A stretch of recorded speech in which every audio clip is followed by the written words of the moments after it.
കോഴിക്കോട് ജില്ലയിലെ ആനയംകുന്ന് വയലിൽ മോയി ഹാജി മെമ്മോറിയൽ HSSൽ NSSന്റെ ആഭിമുഖ്യത്തിൽ വയനാട്ടിൽ 2 ദിവസത്തെ പ്രകൃതി ക്യാമ്പ് സംഘടിപ്പിച്ചു. NSS പ്രോഗ്രാം ഓഫീസർ KV നസീറയുടെ നേതൃത്വത്തിലും എസ്കോർട്ടിംഗ് അധ്യാപകരായ സുഹൈർ, മിഥുൻ, ജൂലി എന്നിവരുടെ മേൽനോട്ടത്തിലുമായിരുന്നു ക്യാമ്പ് സംഘടിപ്പിച്ചത്. പ്രകൃതിയോട് ചേർന്ന് നിൽക്കുന്ന ജീവിതശൈലിയും പരിസ്ഥിതി സംരക്ഷണത്തിന്റെ പ്രാധാന്യവും വളണ്ടിയർമാരിൽ വളർത്തിയെടുക്കുക എന്ന ലക്ഷ്യത്തോടെയായിരുന്നു ക്യാമ്പ്. ട്രക്കിംഗ്, പ്രകൃതി നടത്തം എന്നിവ ഉൾപ്പെടെയുള്ള വിവിധ പരിപാടികളിലൂടെ വയനാടിന്റെ പ്രകൃതി സൗന്ദര്യം അടുത്തറിഞ്ഞ് ആസ്വദിക്കാനും കൂട്ടായ്മയും ആത്മവിശ്വാസവും വളർത്തിയെടുക്കാനും വളണ്ടിയർമാർക്ക് അവസരം ലഭിച്ചു. ക്യാമ്പിന്റെ ഭാഗമായി ടീൻ ഫോർ ഗ്രീൻ പദ്ധതിയിലൂടെ ചുരത്തിന്റെ ഒരു ഭാഗം ശുചീകരിച്ചു.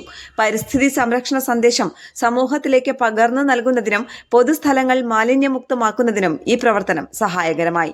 സംസ്ഥാനതല ലഹരി വിരുദ്ധ ബോധവൽക്കരണ പ്രവർത്തനമായ ഓപ്പറേഷൻ തൂഫാന്റെ ഭാഗമായി ഒപ്പുമരം പദ്ധതിയും സംഘടിപ്പിച്ചു. ലഹരി വിരുദ്ധ സന്ദേശങ്ങൾ രേഖപ്പെടുത്തിയ കാർഡുകളിൽ വളണ്ടിയർമാർ ഒപ്പുവെച്ച് അവ പ്രതീകാത്മകമായി മരത്തിൽ തൂക്കിയിടുകയും ലഹരിമുക്ത സമൂഹത്തിനായുള്ള പ്രതിജ്ഞ പൊതുസമൂഹത്തിന് മുന്നിൽ പങ്കുവയ്ക്കുകയും ചെയ്തു.